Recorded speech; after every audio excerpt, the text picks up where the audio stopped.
Meeting, BC ఉద్యోగస్తుల meeting అంటే meeting పెట్టిన ఆయన ఇంకొక ఆయన. ఇలా ఇంతమంది బీసీలు వచ్చి, ఉద్యోగస్తులు వచ్చి ఎస్ తేల్చుకుంటామనేటువంటి పందాలో ఇక్కడ ఈ టూరిజం ప్లాజాలో కూర్చున్నారంటే, నేను ఒకటి చెప్తా ఉన్నా బీసీ ఉద్యోగస్తులకు కూడా, ఈ తెలంగాణ రాష్ట్రంలో ఏ ఒక్క బీసీ ఉద్యోగికి అన్యాయం జరిగినా పండబెట్టి తొక్కుతా తీన్మార్ మల్లన్నగా చెప్తా ఉన్నా. ఏ కష్టం వచ్చినా తీన్మార్ మల్లన్న అండగా ఉంటాడు, ఏ బాధ వచ్చినా తీన్మార్ మల్లన్న అండగా ఉంటాడు. ఇలా బీసీ ఉద్యోగస్తులను కానీ, బీసీలను అక్రమంగా ఏసీబీలకు పట్టించినా కానీ మీరు కూడా సురువు చేయరి, ఎట్లెట్లా పట్టియాలనేది చేయరిగా. తప్పది. వాడు ఇటుకెత్తో కొడితే మనం రాయితో కొట్టవలసిందే. కాబట్టి బీసీ ఉద్యోగస్తులారా, మీకు తీన్మార్ మల్లన్న ఉన్నాడు. నేను పార్టీ మనిషిగా కాదు, మీ బీసీ మీతో ఉంటున్నా. కాబట్టి మీరు నిర్భయంగా పనిచేయండి, మీరు నిర్భయంగా ముందుకు పండి. ఈ రాష్ట్రం మనది, ఈ రాష్ట్రాన్ని మనం దాస్తున్నాం.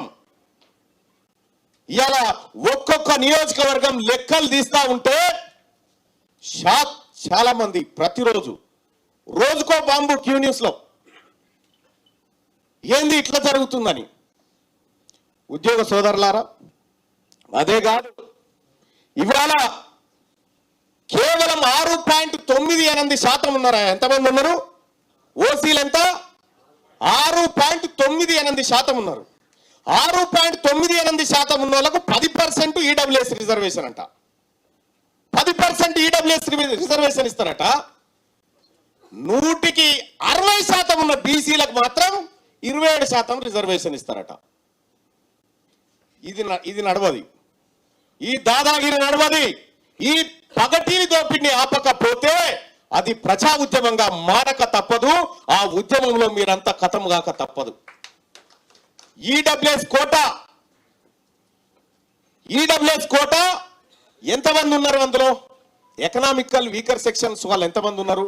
రెడ్లలో కొద్ది మంది ఉంటారు, వెలమల్లో కొద్ది మంది ఉంటారు, పిడికేడు మంది కూడా ఉన్నారు. 1 లేదా 1.5% మాత్రమే ఉన్నటువంటి ఈడబ్ల్యూఎస్ కోటా ఎలిజిబిలిటీ వాళ్లకు 10% అమలు చేస్తా ఉంటే, ఇలా బీసీఏలో మన మంగళోళ్ళ బిడ్డ, మన చాకలోళ్ళ బిడ్డ 250 మార్కులు వచ్చినా ఉద్యోగం లేదు, వాళ్ళకు మాత్రం 200 వస్తే ఉద్యోగం వస్తా ఉంది.